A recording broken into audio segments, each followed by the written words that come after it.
Et bienvenue dans Smart Bourse, votre double dose quotidienne de marché en direct sur Bismart. Chaque jour à la mi-journée, 12h30, 13h. Et le soir, la grande édition pendant une heure à partir de 18h30. Au sommaire de cette édition de la mi-journée, des marchés qui se portent bien, des marchés actions qui sont en hausse à mi-séance en Europe. Vous aurez le résumé complet dans un instant avec Nicolas Pagnès depuis la salle de marché de Bourse Direct. Mais le mouvement le plus spectaculaire est toujours du côté des marchés obligataires avec des taux longs qui continuent de reculer aux États-Unis et en Europe. Le 10 ans américain retombe à moins de 1,45% malgré un chiffre d'inflation spectaculaire hier. Côté européen, là aussi, les taux continuent de se détendre après la réunion de la Banque Centrale Européenne. Ce mouvement de détente des taux obligataires soutient bien les secteurs qui en profitent le plus. Oui, c'est logique, le secteur technologique notamment qui revient sur le devant de la scène. On l'a vu avec le Nasdaq hier ou encore aujourd'hui le secteur technologique justement en Europe qui fait figure de leader contrairement au secteur bancaire qui est plutôt pénalisé par la baisse des taux.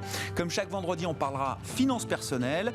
Deux invités, deux sujets avec nous. Déjà un cas pratique en matière de gestion privée. Une fois par mois, Pascal Sévy vient nous parler justement du métier de banquière privée chez Oddo BHF Banque Privée en l'occurrence. Et puis une fois par mois, c'est également la Fédération des investisseurs individuels et des clubs d'investissement qui est avec nous, représentée par son président Charles-Henri Dovigny. On parlera d'un sujet très intéressant, technique mais très intéressant avec le cas Interparfums qui n'est plus éligible au PEA-PME. Que faire des titres Interparfums qu'on a pu loger dans son livret PEA-PME? Pour l'instant, le transfert semble compliqué.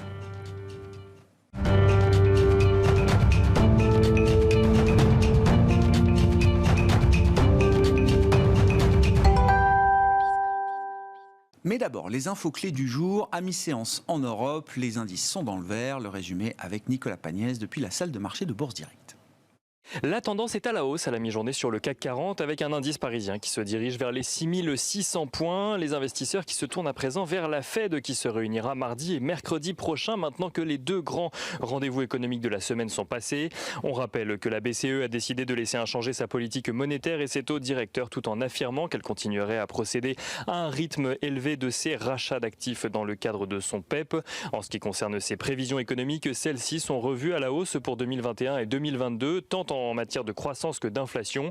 Il n'empêche que le gouverneur de la Banque de France a déclaré ce matin que la BCE pourrait être au moins aussi patiente que la Fed alors que l'inflation dans la zone euro n'excède pas les 2% pour le moment. Aux États-Unis, l'inflation justement est ressortie à 5% sur un an au mois de mai, un niveau plus élevé que les attentes des analystes, mais qui n'a pas réellement eu d'impact sur le rendement obligataire à 10 ans aux États-Unis, qui recule encore ce matin pour tomber à 1,44%, enfin qui recule depuis ce matin pour tomber à 1,44%, signe que les investisseurs ont foi dans le discours de la Fed qui anticipe que les poussées inflationnistes ne sont que transitoires. Sur le front des rendements obligataires, on constate la même détente en Europe avec un OAT à 10 ans en France qui recule légèrement depuis ce matin à 0,09%, tandis que le Bund allemand à 10 ans est lui actuellement aux alentours de moins 0,3%. Aux États-Unis, à la suite de l'arrêt des discussions entre Joe Biden et les républicains à propos du plan de 2300 milliards de dollars donc pour un plan d'infrastructure, un groupe bipartisan modéré avait tout de même continué les discussions. Le Wall Street Journal rapporte que le groupe en question serait parvenu à une proposition d'accord impliquant 974 milliards de dollars dépensés sur 5 ans et 1200 milliards de dollars dépensés sur 8 ans. Le tout sans passer par des augmentations d'impôts, une proposition dont les investisseurs suivront la façon dont elle sera reçue par les élus. On note également aujourd'hui quelques statistiques publiées au Royaume-Uni ce matin. La production industrielle tout d'abord diminue de 1,3% au mois d'avril sur un mois pour rester inférieure d'un peu plus de 3% à son niveau d'avant la pandémie. La balance commerciale fait état de son côté d'un déficit de 11,9 milliards de livres sterling, un déficit qui se creuse encore un peu plus par rapport au mois dernier avec notamment une progression de près de 4% des importations. Le PIB du Royaume-Uni ressort lui en progression de 2,3% au mois d'avril, une croissance rapide en lien avec la levée des restrictions sanitaires qui a porté la reprise dans les services mais aussi dans le secteur de la restauration, un PIB qui reste tout de même inférieur de 3,7% à ses niveaux d'avant la pandémie. Du côté des valeurs, à suivre à présent à la Bourse de Paris, on note que Covéa et Score sont parvenus à un accord. Covéa qui renonce à toute offre de rachat du groupe Score, public ou privé, durant 7 ans. Covéa qui accepte également de se retirer du capital de Score via un mécanisme permettant à Score de racheter ses propres titres à 28 € par action. Du coup, pendant 5 ans, une option d'ailleurs qui est transférable à des tiers. Et on note que Covéa possède actuellement environ 8% du capital de Score. Score qui bénéficie d'ailleurs en bourse de l'annonce et qui progresse de plus de 6% depuis ce matin. Deuxième actualité sur les marchés aujourd'hui, Amundi et Société Générale ont de leur côté signé la vente de Lyxor, une signature qui intervient bien avant la date butoir des négociations qui était prévue à la fin de l'année. Rappelons que le prix de base des négociations était de 825 millions d'euros. Société Générale, donc, qui cède sa filiale Lyxor, perd 1,3% à la mi-journée. Et on finit avec quelques indicateurs clés sur les marchés financiers. Le pétrole qui évolue au-dessus des $72 le baril de Brent, l'once d'or qui évolue juste en dessous des $1900, tandis que l'euro-dollar est lui à 1,2160 $ pour 1 euro. Tendance, mon ami, chaque jour en fil rouge sur Bismart avec Nicolas Pagnès depuis la salle de marché de Bourse Direct.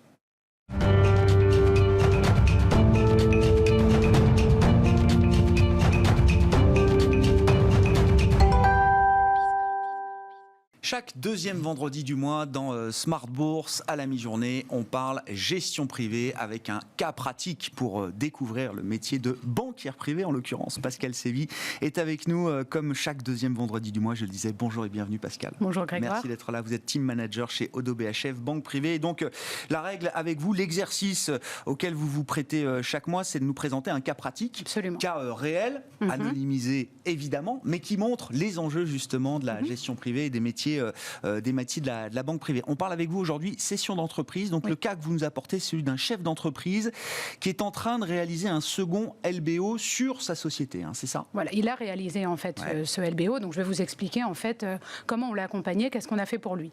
Ce monsieur avait acheté son entreprise avec un premier fonds il y a quelques années. L'entreprise a très bien fonctionné. Le fonds en sort, un autre fonds rentre à cette occasion et notre entrepreneur fait ce qu'on appelle un cash-out. Ouais. Alors, dans son cas, c'était 20 millions d'euros. Il reste aux manettes de son entreprise, donc il décide de réinvestir en fait la moitié de la somme dans son entreprise avec le nouveau fonds, dans le but bien sûr de continuer à la valoriser.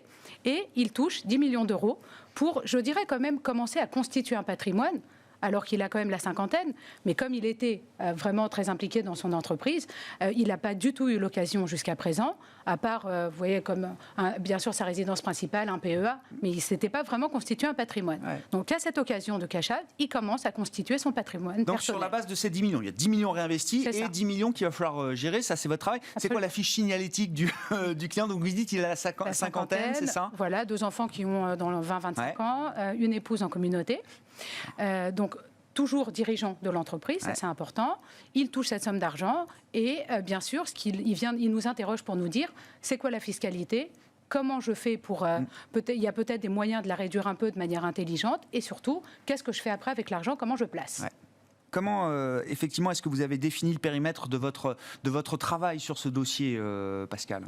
En fait, l'accompagnement, il est le plus en amont possible de la session. Donc, j'invite les chefs d'entreprise concernés à venir nous voir le plus tôt possible, parce que quand on fait les choses dans la précipitation, il y a beaucoup de choses qu'on ne peut plus faire. Nous, notre métier, c'est de l'accompagner en amont, de faire tout le travail avec lui au moment de la session, après la session pour placer les fonds. Et puis, si on travaille bien, on fera les prochains LBO avec lui et on continuera en fait de l'accompagner dans ses process. Bon, quelles sont les options, la boîte à outils effectivement qui se présente à vous, banquière privée, quand on a face à soi une problématique de cession justement? Il y a 3 outils qu'on va utiliser. Ce n'est pas vraiment tous des outils, parce que le premier, finalement, c'est une cession en direct. C'est exactement comme si vous vendiez des parts LVMH sur votre compte titre. La fiscalité qui s'applique, c'est la flat tax, donc qui est de 30%, prélèvements sociaux compris. Dès lors que les revenus dépassent 500 000 €, il y a une très fameuse taxe qui s'appelle la contribution exceptionnelle sur les hauts revenus. C'est des tranches de 3 et 4%. On est très vite dans les 4 dans son cas. Donc, en gros, je vends en direct, je paye 34% de fiscalité, mais mon argent, je le reçois brut de fiscalité. Je m'acquitterai bien sûr après du montant de l'impôt. Il est à moi, j'en fais ce que j'en veux. Ça, c'est la situation de base. Certains trouvent ça très bien et sont très contents de s'acquitter de cet impôt. Tout est relatif en matière de fiscalité. La perception est toujours très importante. Certains Elle peut varier d'un cas à l'autre. Certains vont trouver ça finalement tout à fait correct, quand d'autres vont dire c'est pas possible de payer autant. Et la fiscalité perçue. Tout à fait, c'est très important. C'est clé. L'autre possibilité qui s'offre à lui, c'est de faire ce qu'on appelle un apport holding. Ouais. Ça consiste à créer une holding, y apporter les parts qu'il souhaite. Il n'est pas du tout obligé d'apporter la totalité.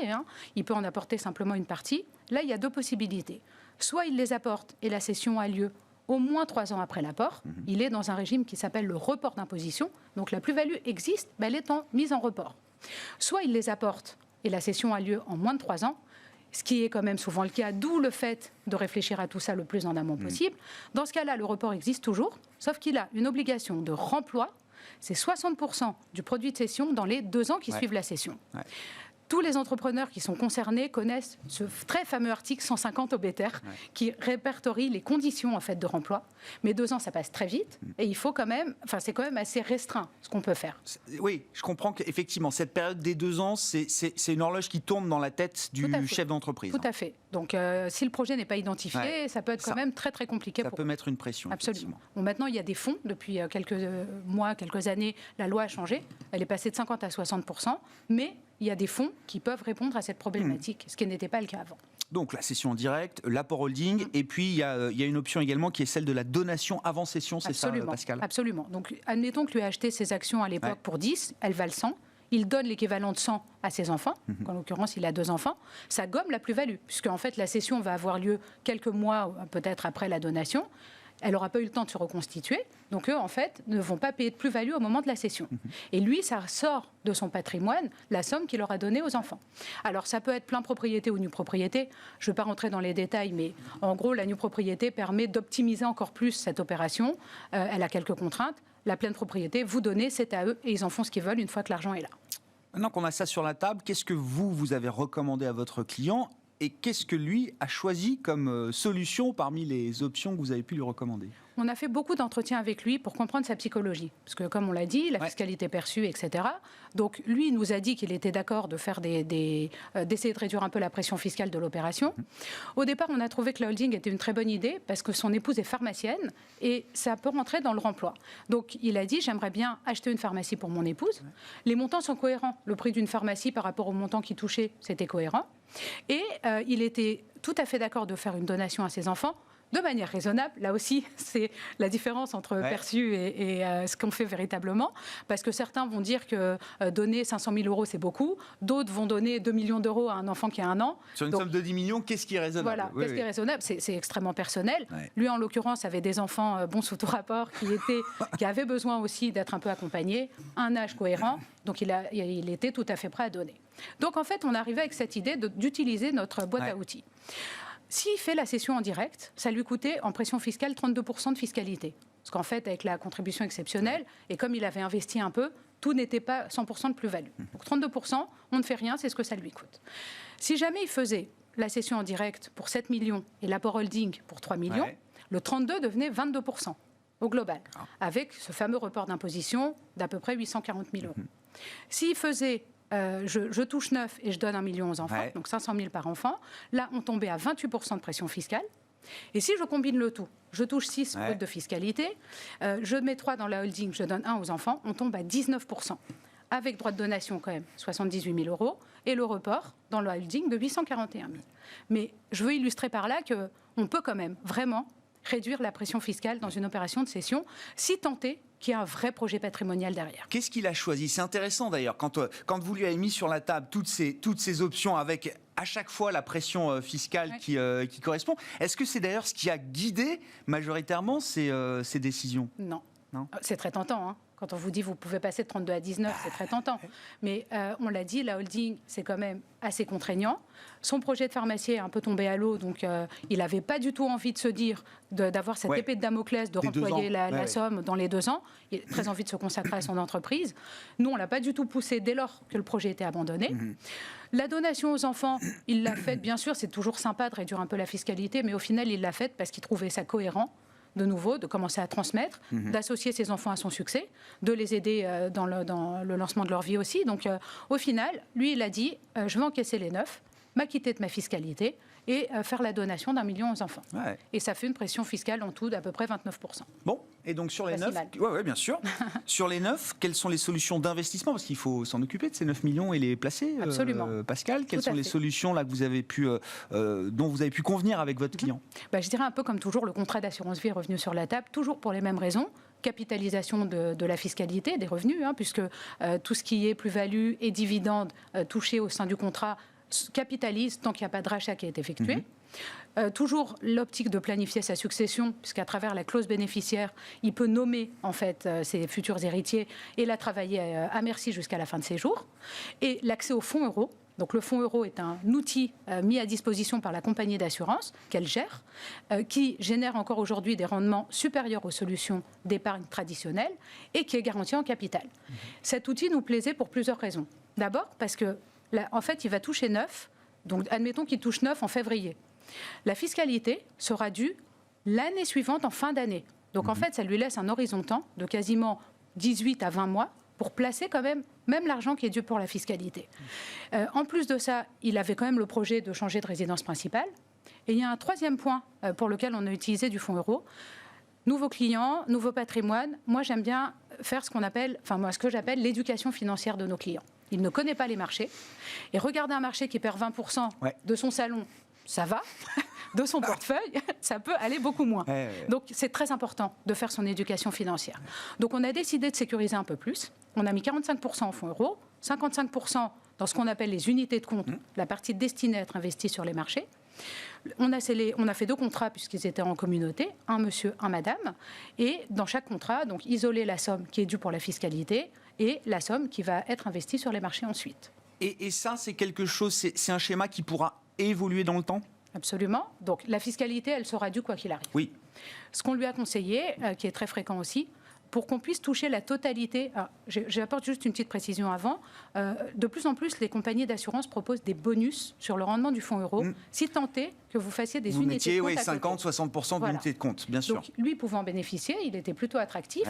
Pour qu'il puisse en bénéficier jusqu'au bout de la 2e année, on s'est substitué à lui pour payer sa fiscalité via un crédit lombard, pour lui permettre de rester investi à 100% sur ses contrats, jusqu'à ce qu'il touche la participation aux bénéfices en totalité et le fameux bonus. Le crédit, on peut se dire que, vu que les marchés sont porteurs et que le crédit a des conditions totalement attractives, ce schéma peut perdurer. Nous, on ne l'oblige pas à rembourser tant qu'il est d'accord avec ça.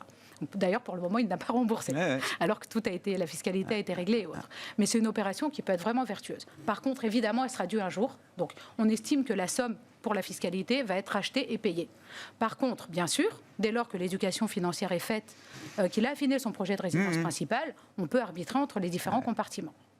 Merci beaucoup Pascal. Un cas pratique très intéressant, cas réel, effectivement, donc d'un chef d'entreprise à 50 ans qui fait son cash-out avec son LBO et qui doit gérer ces 10 millions d'euros. C'est ça. Et même si les sommes sont importantes, peuvent sembler importantes pour les gens qui nous écoutent, ces outils marchent tout à fait pour des sommes plus faibles. Je tiens à le préciser. Tout le monde ne va pas toucher 20 millions d'euros quand il fait un LBO, mais donc ça fonctionne dans tous les cas. C'est ce qu'on peut souhaiter, mais bon, absolument. Voilà. Merci beaucoup Pascal. Pascal Sévy, team manager chez Oddo BHF, banque privée, avec nous chaque 2e vendredi du mois dans Smart Bourse.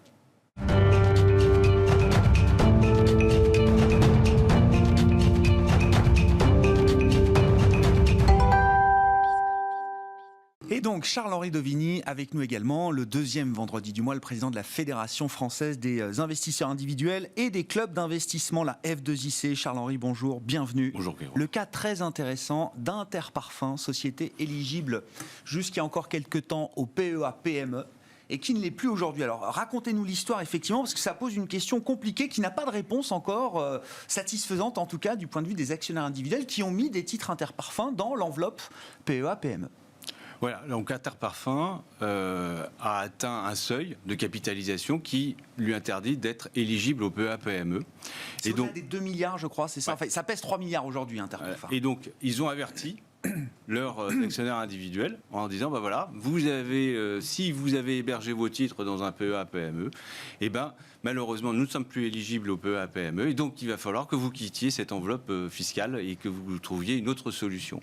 Et donc à partir de là, on ne peut pas malheureusement faire de transfert du PEA-PME au PEA parce que on ne peut pas verser des titres dans un PEA. On ne peut verser que des liquidités pour acheter des titres dans un PEA. Ouais.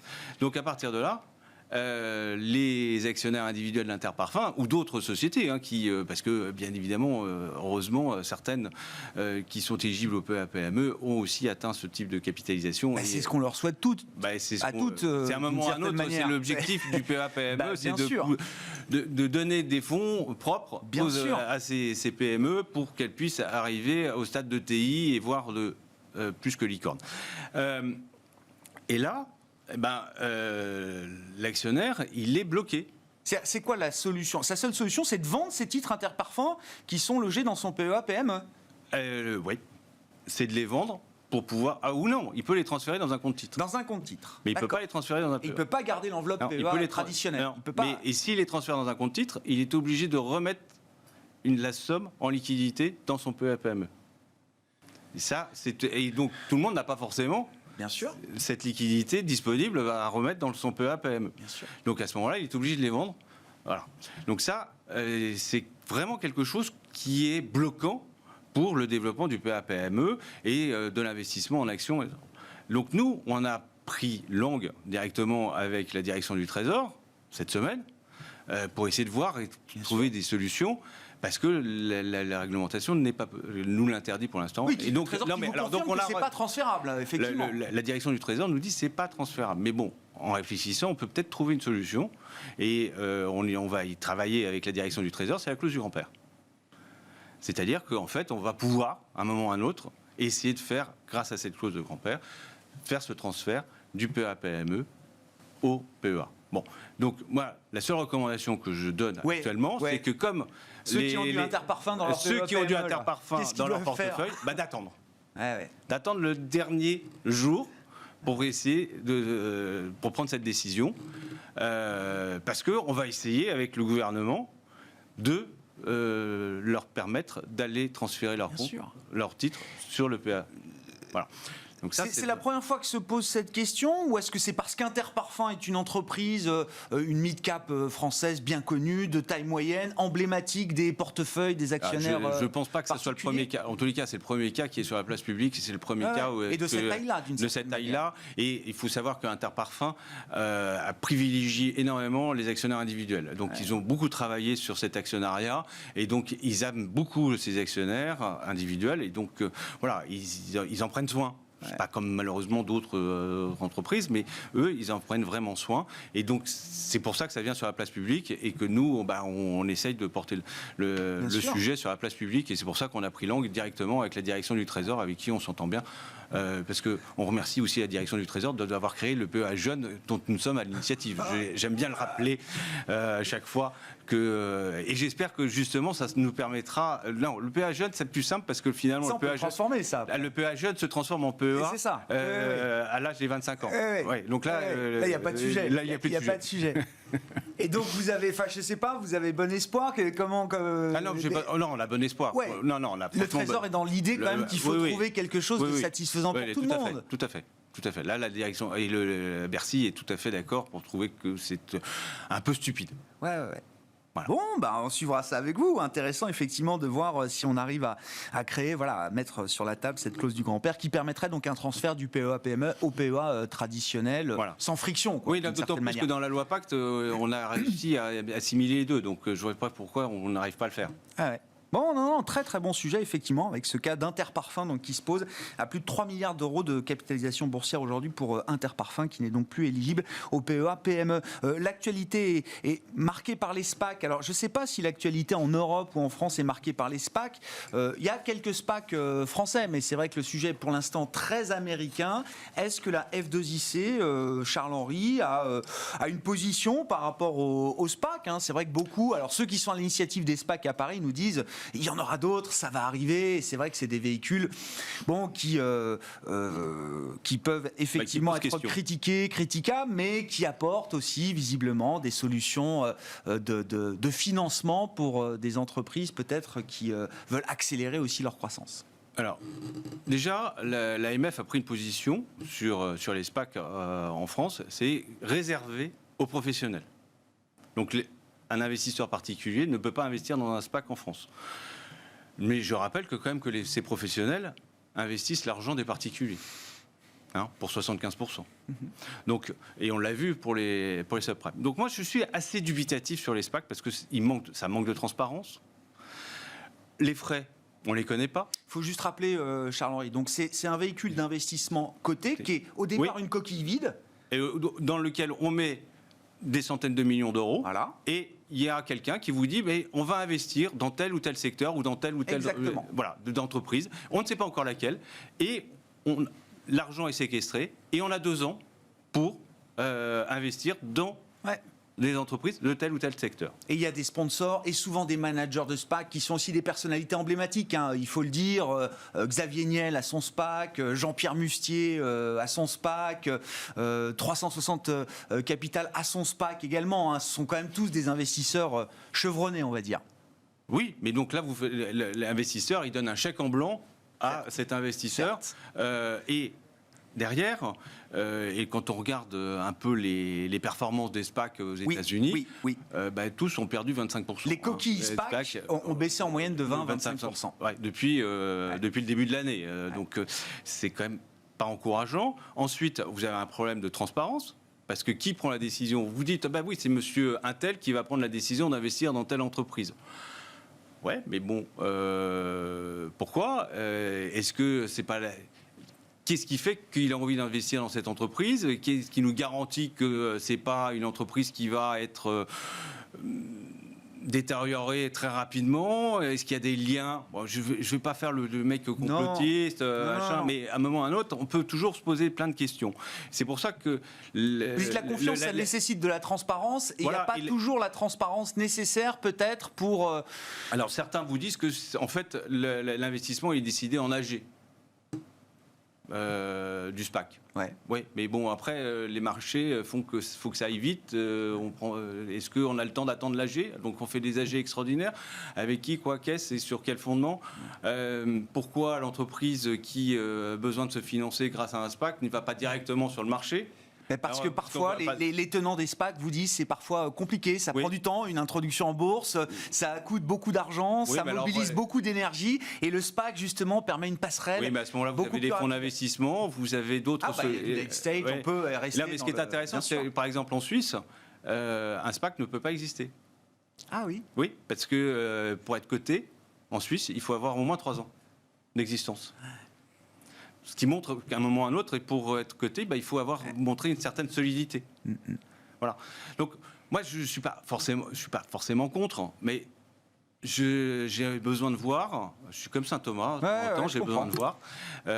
Et l'expérience des subprimes me dit attention, parce que là, on fait confiance à des gens qui ne sont pas forcément dans la même, n'ont pas forcément les mêmes intérêts que vous. Quand vous regardez la rémunération qu'ils vont prendre, entre 15 et 20%. Aux États-Unis, où le phénomène est devenu massif, la SEC et les autorités de protection du consommateur et des investisseurs, bien sûr, ils deviennent de plus en plus vigilants sur cette situation. Les 2 pieds sur le frein, les 2 pieds sur le frein aux États-Unis, parce que rien que la rémunération des initiateurs des SPAC, moi je trouve ça exorbitant.